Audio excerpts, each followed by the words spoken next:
profession d'un chrétien averti. Nous avons pendant longtemps cru avoir affaire aux frères. C'est ce qui a ralenti toutes les procédures de neutralisation de ces et faux frères au départ. Quand bien même il y avait l'occasion de les conduire où se trouvent les brigands, cellules et prisons, quelques réticences subsistaient encore. Plus d'une fois, l'occasion s'est présentée pour porter l'estocade et tourner définitivement le dos, mais une sorte de charité ou de naïveté bienveillante nous a animés. Et même après le 28 février 2024, l'Église a tendu la main aux rebelles. Plusieurs sont revenus. Les caciques qui connaissent bien le fond de leur affaire sont restés imperturbables, décidant nous rendre la vie difficile. Il faut donc traiter le problème sans émotion et avec profondeur, car, aujourd'hui plus que hier, l'on connaît qui est qui et qui fait quoi et pourquoi. Les masques sont tous tombés, les visages découverts. Doit-on laisser des infidèles nous empêcher de persévérer en paix parce qu'ils réclament indûment et sans qualification spirituelle ni intellectuelle la direction de l'Église, la présidence de nos rencontres, bref nos âmes, au nom de quoi et en vertu de quoi? Après être délivrés des puissances ténébreuses et de l'esclavage du péché par le Seigneur Jésus-Christ, faudrait-il qu'un ordre païen vienne décider de nous conduire en enfer dans l'Église? En quoi lui sommes-nous redevables? Quel accord a-t-il entre Christ et Bélial pour que nous fraternisons avec l'incarnation du blasphème et du scandale?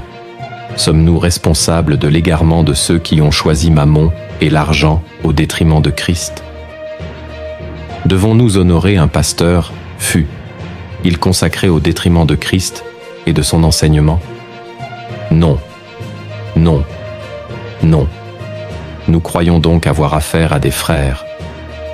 Mais nous nous sommes rendus compte que ce sont des mercenaires qui veulent nous diriger vers l'enfer. Ils ont renié le fondement apostolique pour se laisser conduire par une idéologie anti-chrétienne destinée à éteindre la foi authentique, pousser les hommes à adorer le démon de la profanation, du désordre et de la déviation. Ce ne sont pas ou plus des chrétiens. Nous avons affaire à des barbares aides d'argent et en quête de pouvoir et prêts à tout pour réaliser leurs ambitions. Tout chrétien qui veut revendiquer un quelconque droit le fait à genoux, c'est ce que nous avons appris de Christ et de ses serviteurs, la prière fervente. Il parle à Dieu en toute humilité et sans colère vengeresse, car Dieu n'écoute pas la prière des insensés et des méchants. Jean 9, verset 31. Il prie donc en se soumettant à Dieu et à sa parole, et attend son secours en silence et non dans les bruits, les injures, les pancartes brandies et les troubles violents. Ce n'est aucunement en arrachant les portes des assemblées ou en les scellant. Ce n'est pas en huant un pasteur ou en le défiant devant ses brebis. Le Saint-Esprit n'a jamais inspiré un chrétien à agir de la sorte.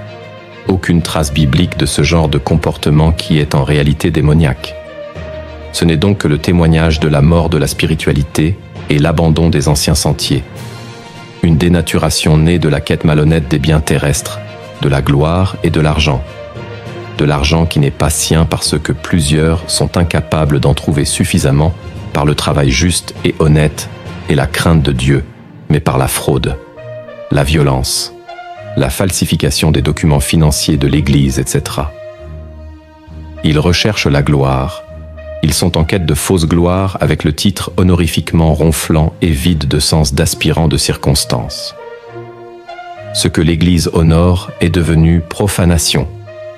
C'est pourquoi tous les moyens sont dorénavant mis en marche pour maîtriser les ténèbres, spirituellement, physiquement, intellectuellement, administrativement et judiciairement.